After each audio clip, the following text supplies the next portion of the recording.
திமுக ஆட்சியில் தொழில் வளர்ச்சியை -58 விழுக்காடாக கொண்டு வந்ததுதான் ஸ்டாலின் செய்த சாதனை என கடிந்துரைத்துள்ள அன்புமணி, தமிழ்நாட்டில் ஆட்சி மாற்றம் ஏற்பட வேண்டும் என்கிற நோக்கத்துக்காகவே தான் நடைபயணம் மேற்கொண்டு வருவதாக தெரிவித்துள்ளார். தொழில் வளர்ச்சி எவ்வளவு? -0.58%, மைனஸ்ல போயிட்டு. இதுதான் ஸ்டாலின் அவர்கள் செய்த சாதனை. விவசாயத்தை மைனஸ்ல கொண்டு போறது. திமுக ஆட்சி வருவதற்கு முன்பு தமிழ்நாட்டுடைய நேரடி கடன், டைரக்ட் டெட், 4,54,000 கோடி.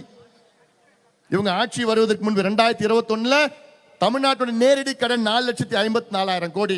இன்னைக்கு 9,30,000 கோடி. என்னையா பண்ணீங்க அவ்வளவு பணத்தை? என்னையா பண்ணீங்க? எங்கேயாவது கட்டுமானம் இருக்குதா? இன்ஃப்ராஸ்ட்ரக்சர் பில்டிங், கேபிட்டல் இன்வெஸ்ட்மெண்ட் ஒன்னுத்தையும் கிடையாது. ஒண்ணுமே இல்லையா?